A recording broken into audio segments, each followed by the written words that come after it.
তৈরি করব আমার নানির হাতের সিক্রেট মশলা ও শিল আলু দিয়ে আইর মাছের অসাধারণ আলু ঘাটি। চলুন কিভাবে তৈরি করেছি আমার নানির হাতের অসাধারণ আলু ঘাটি দেখে আসি। আজকে আমি যে রান্নাটি করব সেটা আমার নানি শিখিয়েছেন, শিল আলু দিয়ে আই মাছের ঘাটি। আমার নানি বলতেন যে শিল আলু দিয়ে আই মাছের ঘাটি করলে অনেক সুস্বাদু হয়। সেক্ষেত্রে মাছটা অবশ্যই বড় হতে হবে এবং টাটকা হতে হবে। আমি যদিও বড় মাছ পাইনি, এটা 2 কেজির মতো আমি কিনে নিয়ে এসে পরিষ্কার করে কেটে রেখেছিলাম। এখন আমি লবণ, হলুদ, কিছু মশলা দিয়ে মেখে রাখবো। আর এই ঘাটিতে আমার নানি একটা মশলা ব্যবহার করত, সেই মশলাটি আমি রান্নার সময় দেখিয়ে দেব। এখন সামান্য হলুদ দিলাম, মরিচের গুঁড়া দিলাম, লবণ দিলাম, এক পিঞ্চ করে আদা বাটা, জিরা বাটা, রসুন বাটা দিলাম। এতে করে মাছটা যখন ভাজবো মশলাগুলো এর ভেতরে ঢুকে যাবে আর রান্নাটি অনেক টেস্ট হবে। এখন আমি এগুলো সুন্দর করে মেখে নেব। এভাবে মেখে আমি 20 মিনিটের মতো রেখে দেব, তারপরে ভেজে নেব। এখন আমি মেখে রাখা আইর মাছগুলো ভেজে নেব। কড়াই বসিয়ে দিয়েছি, তেল গরম হয়ে গেছে।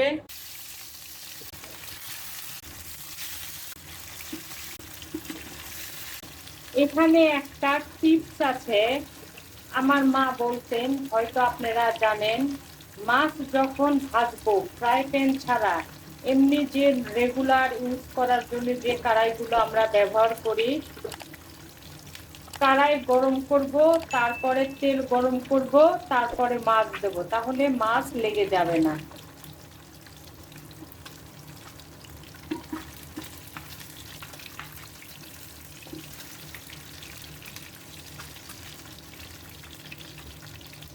মাছ ভাজা হয়ে গেলে আমি ফিরে আসবো। মাছ ভাজা হয়ে গেছে, আমি কিন্তু একদম বেশি ভাজিনি, তাহলে রান্নার স্বাদ হবে না, ওই জন্য এভাবে ভেজেছি। 2 পিঠই একই রকম করে ভেজেছি।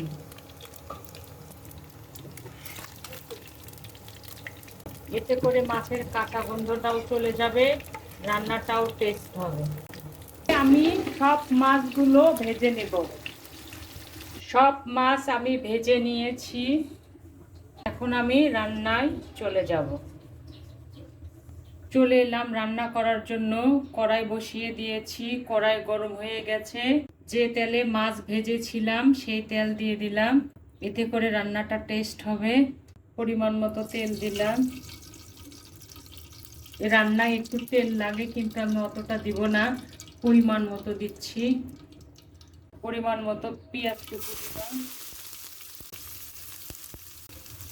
পেঁয়াজটা আমি ব্রাউন কালার করে ভেজে নেব। পেঁয়াজ ব্রাউন কালার হয়েছে, এ পর্যায়ে আমি কাঁচামরিচ দিয়ে দিলাম পরিমাণ মতো।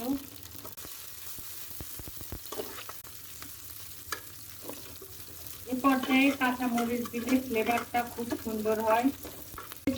নানি একটা মশলা ব্যবহার করে, এই যে গুয়া মরি, এই গুয়া মরি আমি 1/2 চামচ দিয়ে দিলাম। এ পর্যায়ে দিলে সেন্টটা ঠিক থাকবে, রান্নাটা টেস্ট হবে। 10 মিনিটের মতো ভেজে নেব। ভাজা হয়ে গেছে, পরিমাণ মতো পানি দিলাম। মুড়ির যা ফ্লেভার এসেছে,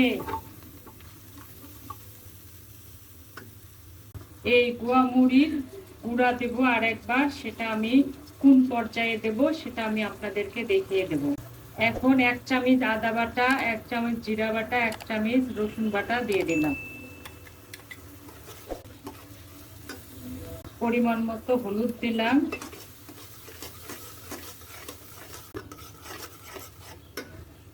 লবণ দিলাম,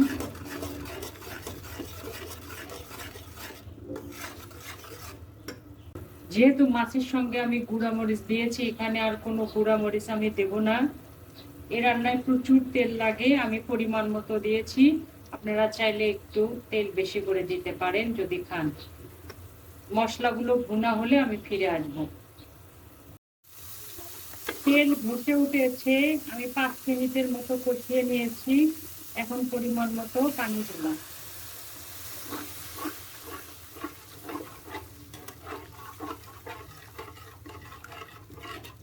আপনারা যদি ঝাল বেশি খান তাহলে একটু শুকনো মরিচ দিতে পারেন বা কাঁচা মরিচ দিয়েও ঝালটা বাড়িয়ে নিতে পারেন।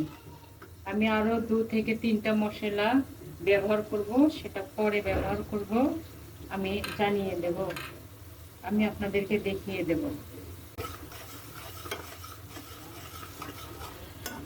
এখন আমি মাছগুলো এই মশলার ভেতরে কষিয়ে নেব।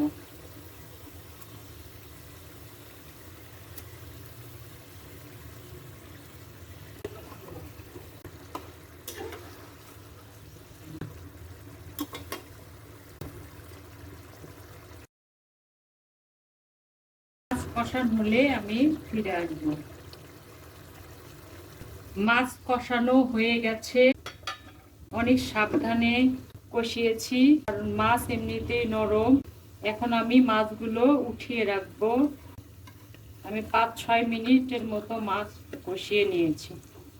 জালটা কমিয়ে দিয়ে আমি মাছগুলো উঠিয়ে নিচ্ছি। এভাবে সব মাছ আমি উঠিয়ে নেব। মাছ উঠিয়ে নিয়েছি, একটু পানি দেব, পরিমাণ মতো পানি দিলাম। এই যে আমাদের আলু আমি সিদ্ধ করে রেখেছিলাম, কিছুটা আলু ভেঙে দিয়েছি আর পুরো আলুটাই আমি আস্ত রেখেছি। এখন ঢেলে দিলাম, জালটা জোরে করে দিলাম। এখন আমি আলুগুলো ভালোভাবে কষিয়ে নেব যাতে আলুর কাঁচা গন্ধটা না থাকে।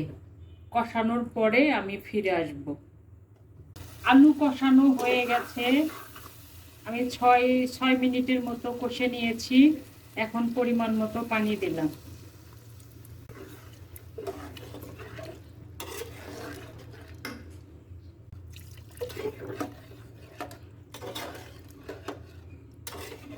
এই পানি দিয়ে একটু জাল দিয়ে মাছগুলো ঢেলে দেব।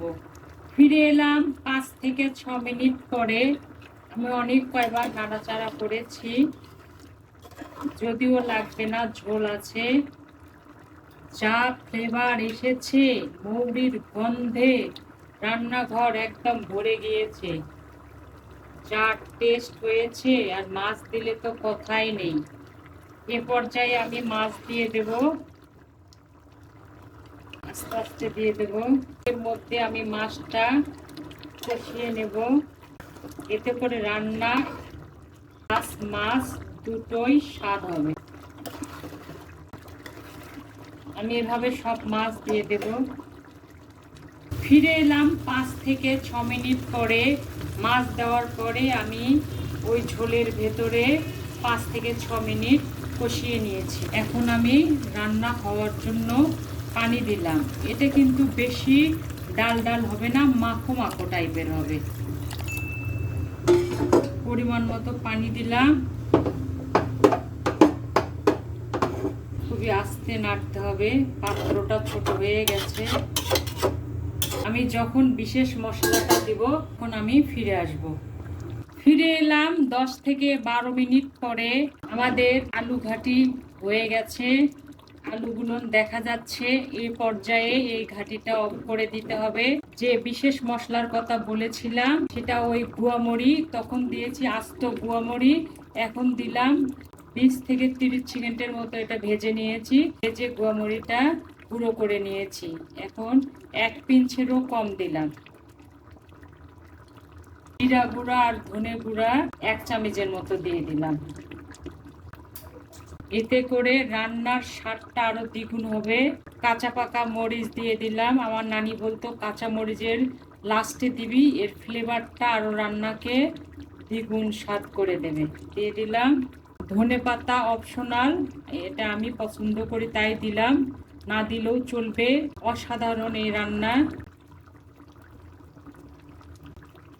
পরিমাণ মতো দিলাম, অফ করে দিলাম। ফিরে আসব 10 মিনিট পরে। ফিরে এলাম 10 মিনিট পরে। হয়ে গেল আমার নানির হাতের সুস্বাদু ও মজাদার শিল আলু দিয়ে আইর মাছের। আপনারা অবশ্যই এই অসাধারণ ঘাটি তৈরি করবেন। আশা করি ইনশাল্লাহ অনেক ভালো লাগবে। আর ভালো লাগলে প্লিজ আমার ছোট্ট চ্যানেলটিকে সাবস্ক্রাইব করবেন আর ভিডিওটি শেয়ার, লাইক ও কমেন্ট করবেন। ভালো খান, সুস্থ থাকুন, এই দোয়া করি। ইনশাল্লাহ আবার দেখা হবে। আল্লাহ হাফেজ।